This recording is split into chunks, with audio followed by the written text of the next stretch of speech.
Semen అనాలిసిస్కి semen ఇచ్చేటప్పుడు patient సాధారణంగా తీసుకోవాల్సిన జాగ్రత్తలు ఏంటి?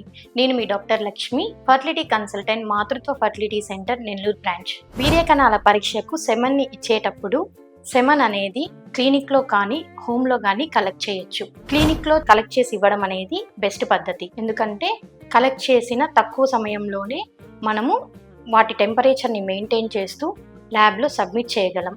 అంతేకాకుండా అబ్స్టినెన్స్ అనేది మెయింటైన్ చేయాలి. 2 to 7 days మినిమం అబ్స్టినెన్స్ ఉండాలి. వీర్య కణాల టెస్ట్కి వీర్యం ఇచ్చేటప్పుడు 2 నుంచి 7 రోజుల గ్యాప్ అంటూ ఉండాలి. కలెక్ట్ చేసేటప్పుడు వచ్చే మొదటి సెమెన్ చాలా ఇంపార్టెంట్. స్పిల్లేజ్ కాకుండా కింద పడిపోకుండా దాన్ని కరెక్ట్గా కలెక్ట్ చేసి ల్యాబ్లో సబ్మిట్ చేయాల్సి ఉంటుంది. సెమెన్ కలెక్షన్కి ఇచ్చేటప్పుడు పర్ఫ్యూమ్స్ కానీ అవాయిడ్ చేయాల్సి ఉంటుంది. అంతేకాకుండా సెలైవా కానీ, కండోమ్స్ కానీ, ఆయిల్స్ కానీ, జెల్స్ కానీ అవాయిడ్ చేస్తే మంచిది. హోమ్ కలెక్షన్ చేయాలి అనుకునే వారు వాళ్ళ ఇల్లు అనేది హాస్పిటల్ నుంచి వితిన్ 20 to 30 minutes దూరంలో ఉండాలి.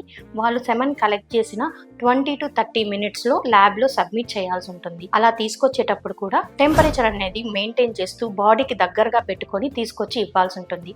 హోమ్ కలెక్షన్ చేయాలి అనుకున్న వాళ్ళు కన్సెంట్ ఫామ్ మీద సైన్ చేసిన తర్వాతనే హోమ్ కలెక్షన్కి కంటైనర్ తీసుకోవాల్సి ఉంటుంది. Thank you.